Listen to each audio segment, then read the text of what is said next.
Merhabalar, kanalıma hepiniz hoş geldiniz arkadaşlar. Bu videomda bu görmüş olduğunuz şirin mi şirin modelin yapımını anlatıyorum. Hem erkek hem kız bebeği uygulayabileceğiniz ortak bir model. Modelin sayıları da 1 yaşa uygun. Kolaylıkla örebileceğiniz bir model. Haroşa örgü, düz örgüden oluşuyor. Ölçülerine de bakalım.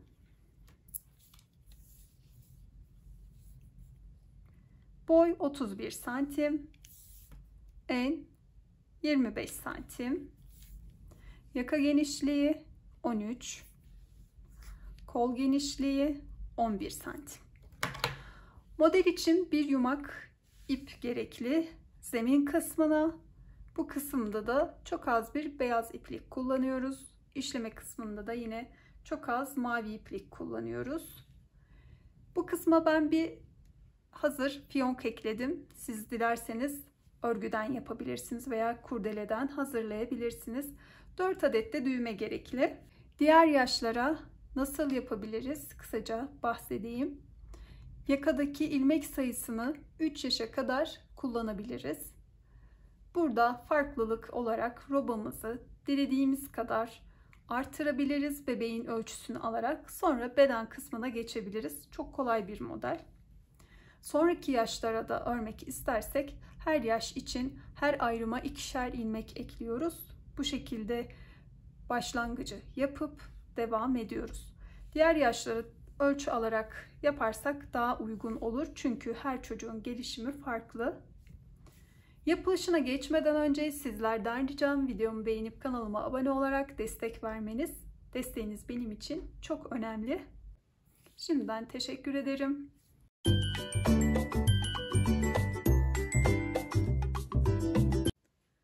Orta kalınlıkta bir bebe yünü kullanıyorum. 100 gram 250 metre. Renk numarası da 2892. Şiş numaram 3,5. Modele 80 ilmek atarak başlayalım. 80 ilmek attım. 3 haroşa çizgisi örüyoruz yaka için. Her iki uçtaki 2'şer ilmeğe de işlem uygulayacağız. Kenar hattının düzgün görünmesi için. Bunu arka yüzde yapıyoruz. Ön yüzde tüm ilmeklerimizi örüyoruz. İpimizi öne alıp baştaki 2 ilmeği örmeden aldık. Sonrasında diğer uçta 2 ilmek kalana kadar ilmeklerimizi haroşa örmeye başlayalım.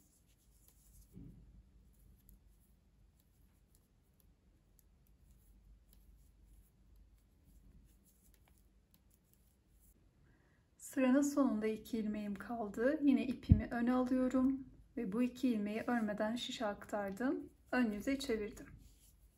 Ön yüzde bir işlem uygulamadan tüm ilmeklerimizi örüyoruz.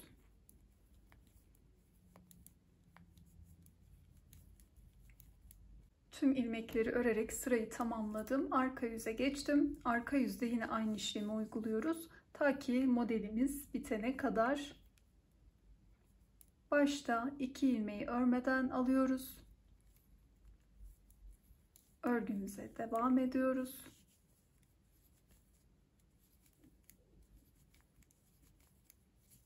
Sıranın sonuna da geldiğimizde 2 ilmeğimiz kalınca yine ipimizi öne alıp bu 2 ilmeği örmeden aktarıyoruz. Ön yüzde de tüm ilmeklerimizi örüyoruz. Bu şekilde kenar hattını oluşturmuş oluyoruz arkadaşlar.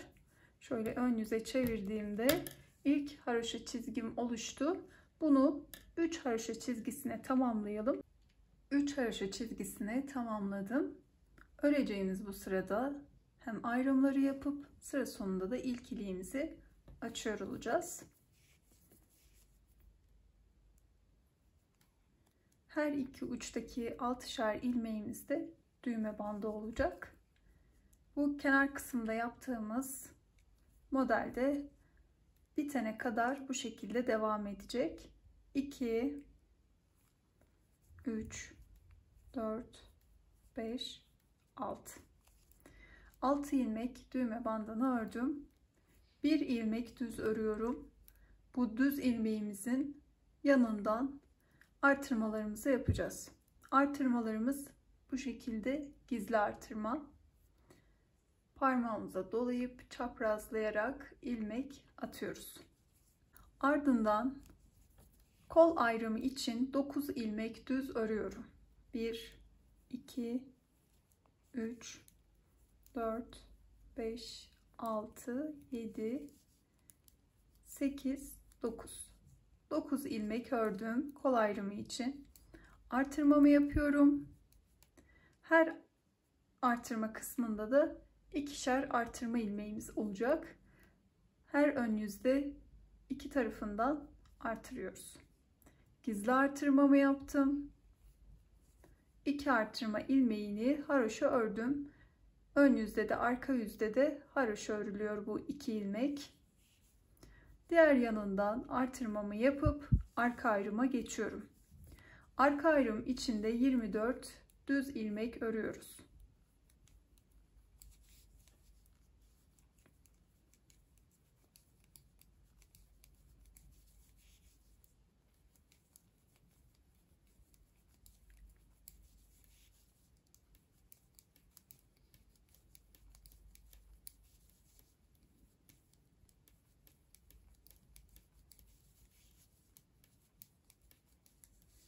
...24 ilmek ördüm. Artırmamı yapıyorum. 2 ilmek artırma kısmındaki ilmeklerimi haroşa örüyorum.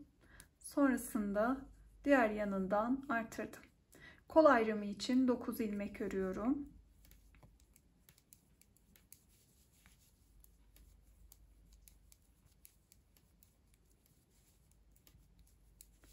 Dokuz ilmek ördüm. Artırmamı yaptım. 2 artırma ilmeğini haroşa ördüm ve diğer yanından artırdım. Ön ayrım için 18 ilmek düz örüyorum.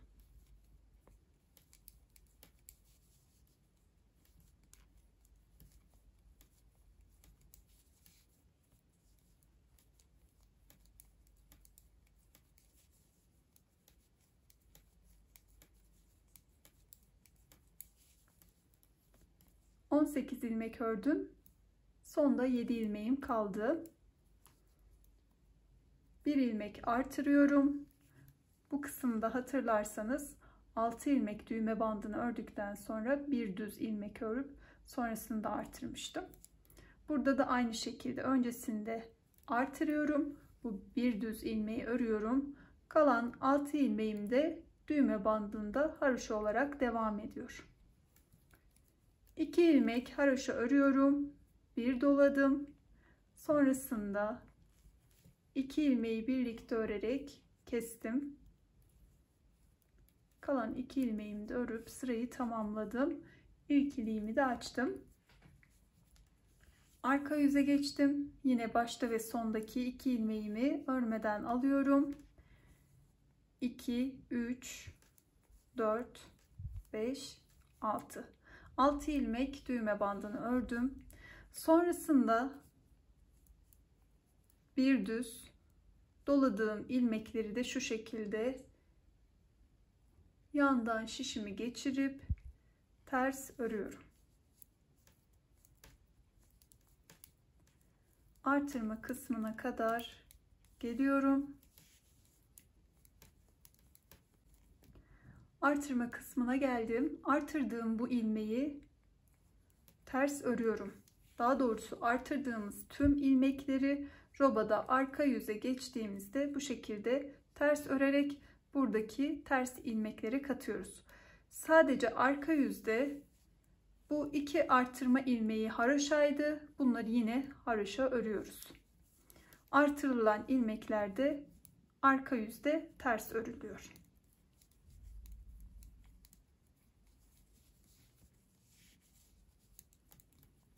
Tekrar artırma kısmına geliyorum.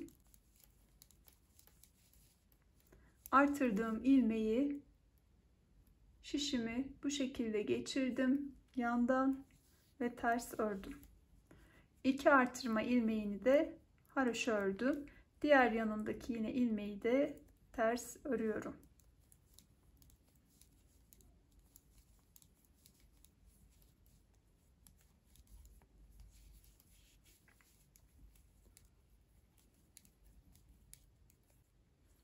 Artırma kısmına geldim. Artırma ilmeğini ters ördüm. 2 ilmeği haroşa ördüm. Diğer yanından artırdığım ilmeği de yine ters ördüm.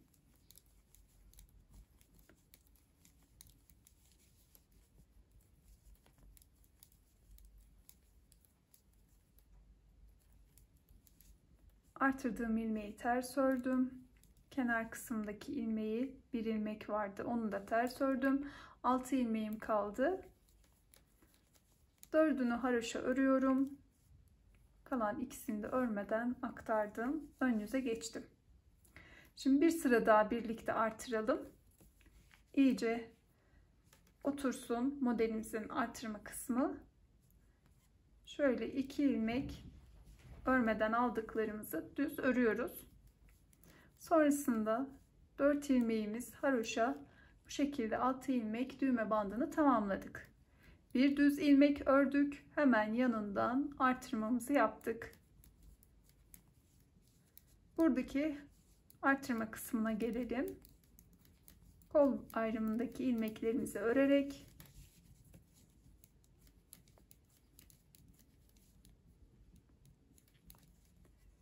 evet, 2 haroşa ilmeğimiz. Bunun sağından artırmamı yapıyorum.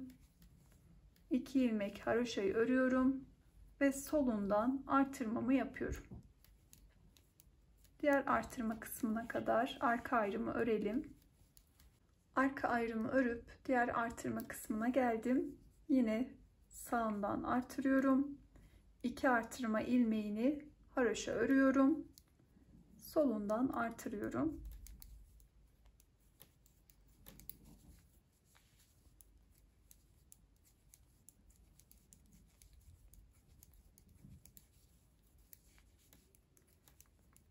Kol ayrımını ördüm. Artırmamı yaptım. 2 artırma ilmeğini haroşa ördüm ve diğer yanından artırdım. Ön ayrımı örerek devam ediyorum. Sıra sonunda 7 ilmeğim kaldı.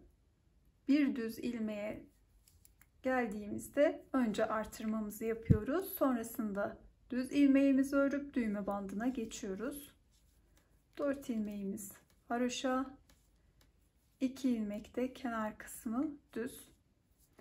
Arka yüze geçtiğimizde de yine bu 2 ilmeği başta ve sonda örmeden alıyoruz. 4 ilmeğimiz haroşa. Buradaki bu bir düz ilmeğimizden itibaren ilmeklerimiz ters. Sadece bu artırma kısmındaki 2 ilmek haroşa, artırdığımız bu ilmeklerde ters örülüyor.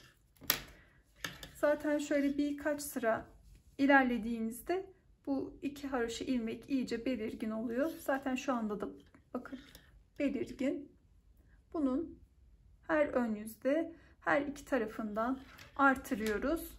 Diğer artırmalarımızda başta ve sonda bu bir düz ilmeğin yanından olacak. Sıra başında düz ilmeğimizi örüp artırmamızı yapıyoruz.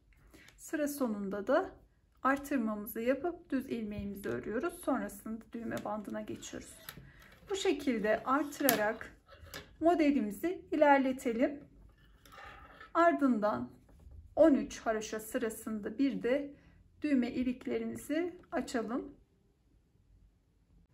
Robayı ilerlettim. Her ön yüzde toplamda 13 defa artırmış oldum. En son sırayı ön yüzde örüp geldim. Şimdi arka yüzde kol ucundaki haroşalarımızı başlatıyoruz. Arka yüzde artırma kısmına kadar gelelim. Arka yüzde ön ayrımı örerek geldim kol kısmına. Şimdi kol kısmına geçmeden önce 2 ilmek artırma kısmındaki ilmeklerimi haroşa ördüm. Şimdi kol ayrımındaki ilmeklerimi de haroşa örüyorum. Artırdığım ilmeği bu kez bu taraftan bu şekilde ördüm. Sonrasında diğer artırma kısmına kadar ilmeklerimi haroşa örüyorum. Diğer taraftaki artırma ilmeğine geldim. Bunu da yine aynı şekilde haroşa ördüm. 2 tane artırma ilmeğimi de haroşa örüyorum. Arka ayrımdaki ilmeklerim ters örgü. Diğer kola gelelim. Artırma kısmına 2 artırma ilmeğimi haroşa örüyorum. Kol ayrımındaki artırmış olduğum ilmekten başlayarak koldaki tüm ilmekleri haroşa örüyorum.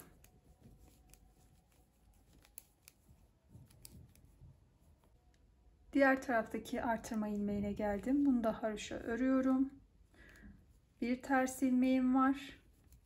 Düğme bandını da örüp sırayı tamamlıyorum. Ön yüze geçtim. Ön yüze geçtiğimde birinci haroşa çizgim oluştu. Bunu 3'e tamamlayıp ilmeklerini kapatacağız kolların.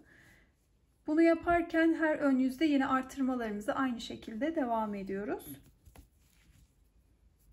Şöyle düğme bandını örüyorum. Düz ilmeğimi ördüm. Yine artırmamı yapıyorum. Koldaki ilmeklerimiz haroşa, ön ve arka ayrımda düz örgü. Yine bu kısımda da artırmamızı yapalım. Bu 2 haroşa ilmeğin her iki yanından. Her ön yüzde, arka yüze geçtiğimizde de ön ve arka ayrım ters örgü, kollarda haroşa. 3 haroşa çizgisini tamamlayalım. Koldaki ilmekleri 3 haroşa çizgisi olana kadar ördüm. Şimdi ilmeklerimizi kapatmaya başlıyoruz. Düğme bandını örüyorum. Bu bir düz ilmeğim kalıyor. Sonrasında koldaki ilmeklerimi kapatmaya başlıyorum. 2 ilmek ördüm. Bir öncekini üzerinden atlatarak kapatıyorum. İlmeğimi ördüm. Bir öncekini üzerinden atlatarak kapattım.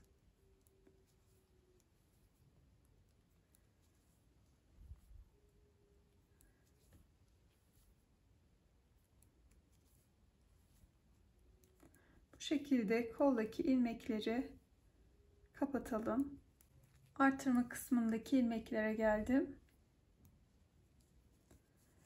Bu bir ilmeği kol ayrımına katıyorum. Diğerini de arka ayrıma bırakıyorum. Birini kestim. Diğerinden devam ediyorum. Arka ayrımdaki ilmeklerimizi örüp diğer kolu da aynı şekilde kapatalım. Artırma ilmeklerine geldim. Birisini arka ayrıma katıp örüyorum. Diğerini de kol ayrımına katıyorum. Buradan başlayarak bu ilmekten ilmekleri kesiyorum.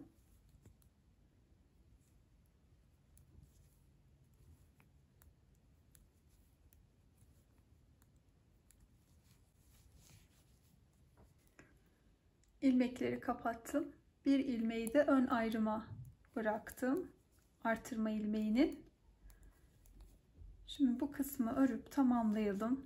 Arka yüzde kol altına tam bu kısma gelelim, artırma kısmına. Ön yüzü tamamladıktan sonra arka ayrımı artırma ilmeğine kadar ördüm.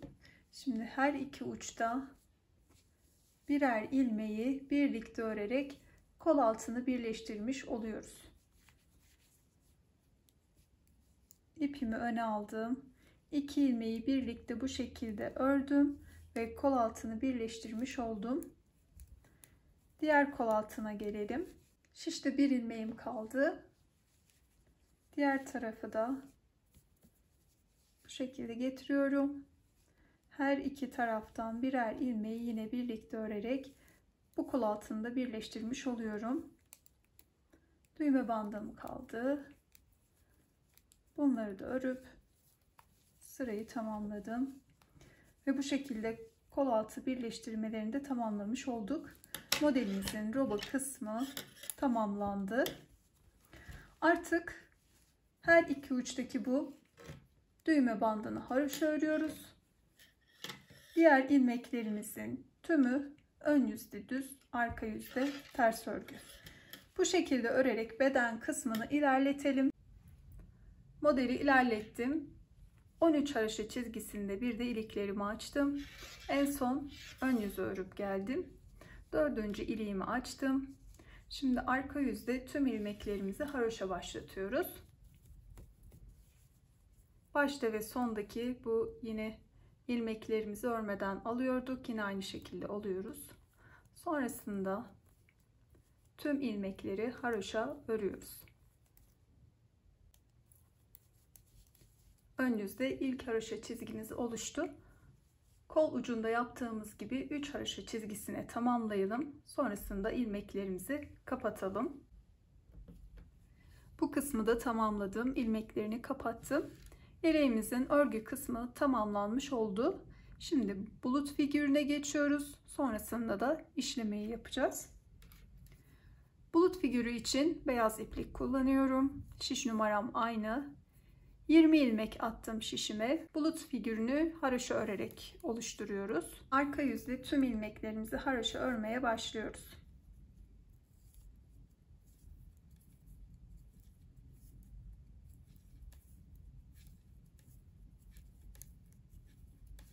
Ön yüze geçtim. İlk haroşa çizgimiz oluştu. Şimdi artırmalara başlayacağız her iki uçtan. Baştaki ilmeğimi bu şekilde örmeden alıyorum. Sonrasında bir gizli artırma yapıyorum. Sıra sonunda bir ilmek kalana kadar ilmeklerimi haroşa örüyorum.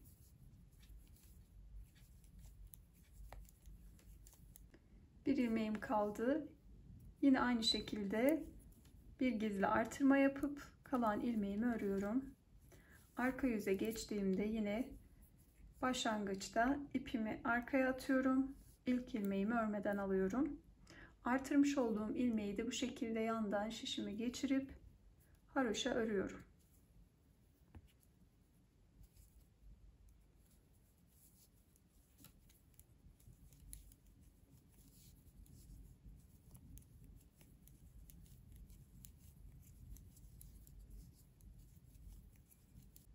Diğer artırmış olduğum ilmeğe geldim.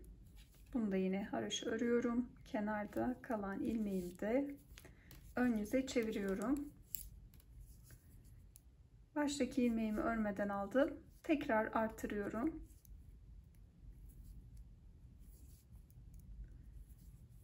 Sıra sonuna geldiğimizde bir ilmek kala yine aynı şekilde artırıyoruz. Arka yüzde de tüm ilmeklerimizi örüp ön yüze geçiyoruz.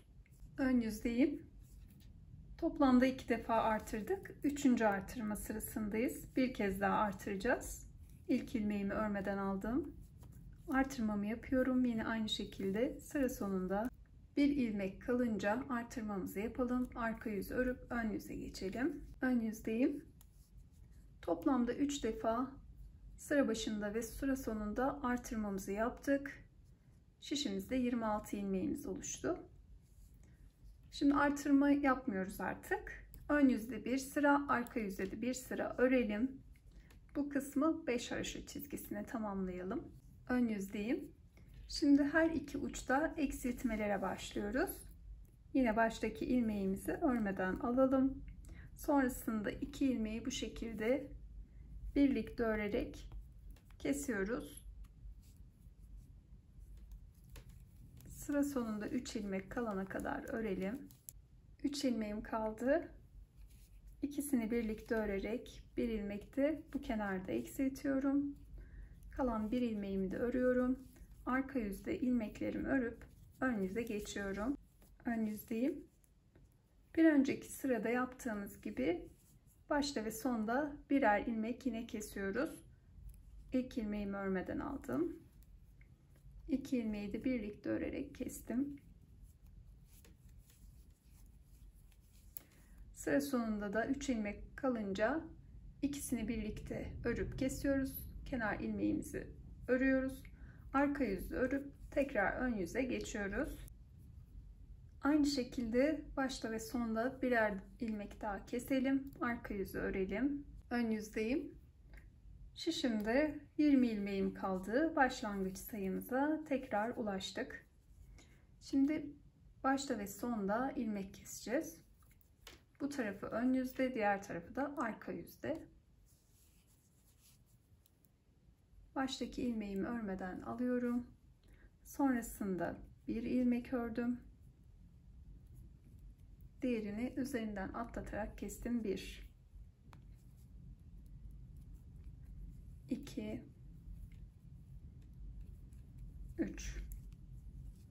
3 ilmek kestim. Şişimdekini de sayarak 1 2 3 4 5 6 7 8 9 10 11 12 13 14 15 16 17 ilmeğimi ördüm. Arka yüze çeviriyorum.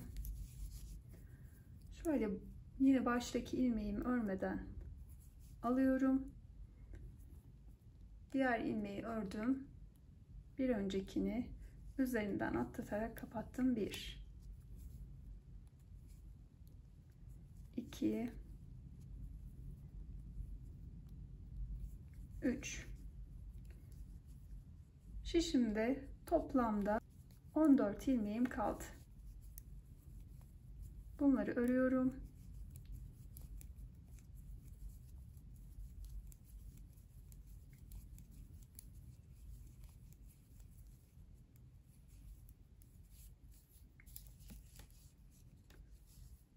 Kalan 14 ilmeği şöyle bir 4 haroşa çizgisi örelim. Bu kısımdan sonra 1 2 3 4 haroşa çizgi tamamlandı. Şimdi burada da bu kısımda yaptığımız gibi ilmek eksilteceğiz. Kenarların hafif bir ovalleşmesi için baştaki ilmeğimi yine örmeden aldım. Bu kenarda bir ilmek kestim. Sıra sonunda da aynı şekilde ilmek keselim. Arka yüzü örelim. Ön yüze geçelim. Ön yüzdeyim. Bir kez daha ilmek keselim. Kalan 10 ilmeği de kapatalım.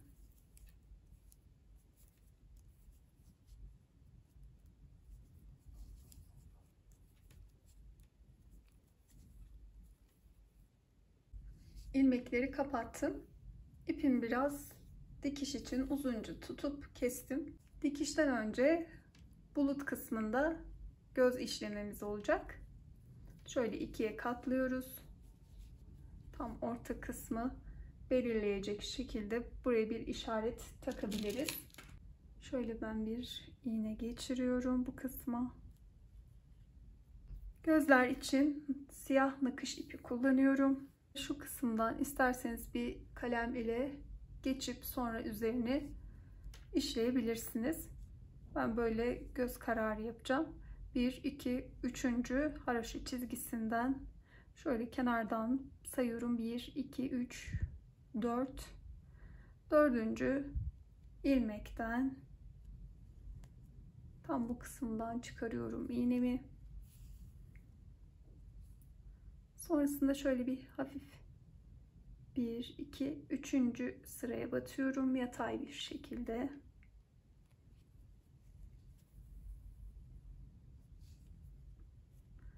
Ardından hemen onun dibinden çıkmaya çalışıyorum.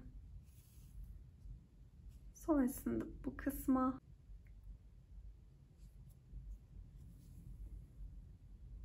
üç ilmek sonrasına geçtim. Ardından hemen yine dibinden çıktım. Bu kısma batıyorum yine yatay bir şekilde. Göz kısmı tamamlandı.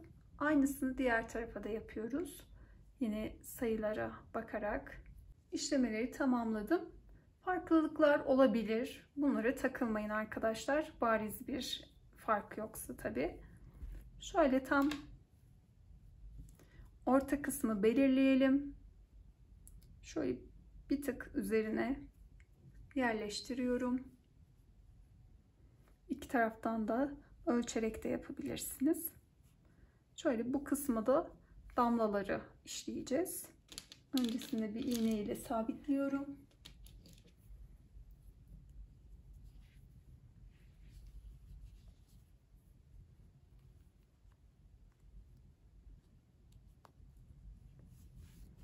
Evet, bakalım. İyice düzeltelim. Tamamdır. Şimdi dikişimizi yapıyoruz. Şöyle hemen altından bir şu köşe kısma çıkalım. Evet. Sonrasında sırayla böyle alttan iğnemizi geçiriyoruz.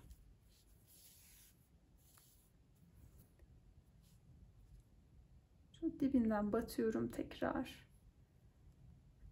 Sıkı bir dikiş olsun diye.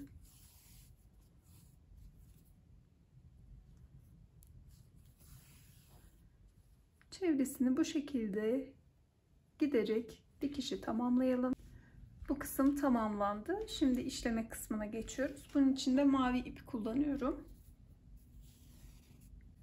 Şöyle şu kısımdan başlıyoruz damlaların işlemesine. Şöyle hemen bulutun altından 1, 2, 3, 4. sıra. Şöyle 4. sıradan iğnemi çıkardım. Bir önceki sıraya şöyle şu kısma batıyorum. İlmeğin diğer yanından çıkıyorum.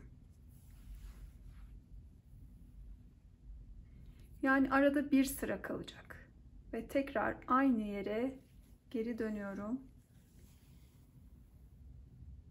Şöyle ilk damlamız tamamlandı. Biraz daha yakınlaştırdım. Şimdi ikinci damlaya geçelim. 1, 2, 3 ilmek sayıyorum. Aynı hizayı takip ediyorum. 4. ilmeğe aynı şekilde damlayı yapıyorum. Ön yüzeye geçtim. Bu ilmek sırasını atlıyorum. Bir üstteki sıradan bu şekilde iğnemi geçirdim. Aynı yerden geri dönüyorum.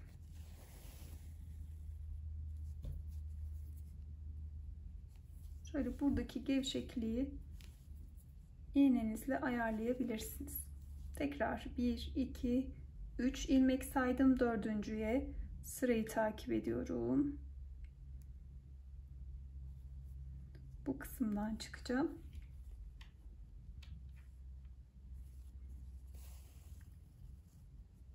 Sonrasında bu sıraya atlıyorum. Bir üst sıradan geçtim. Ve tamamladım. Devam edelim bu şekilde. İlk sıramız tamamlandı. Şimdi ikinci sıraya geçeceğiz. Şöyle aralıklara 4 damla, sonra 3, sonra 2, son olarak da 1. Şöyle arkadan bir alt sıraya geçeceğiz. Fakat şöyle ayarlamasını yapmak istiyorum. 2 sıra yeterli olacak sanırım. Arkadan yan olarak 1, 2 sıra iniyorum. Ön yüze ipim geçmeden. Şöyle 3 ilmeğin ortadaki ilmeğine denk getiriyorum.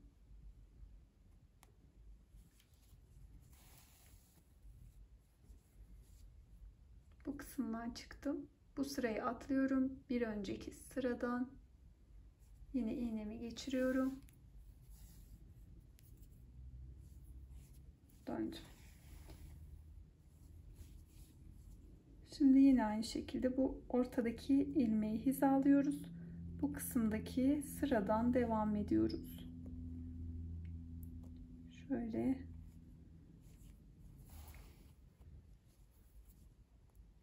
bir üst sıraya geçiyoruz.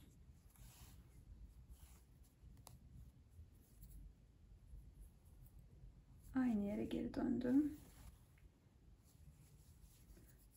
Ortadaki ilmeği hizalayarak son kalan 2 damlayı da yapalım. Ardından buradaki geçiş gibi bir sonraki sıraya geçelim. Bu kez 3, 2, 1 şeklinde buradaki işlemi tamamlayalım.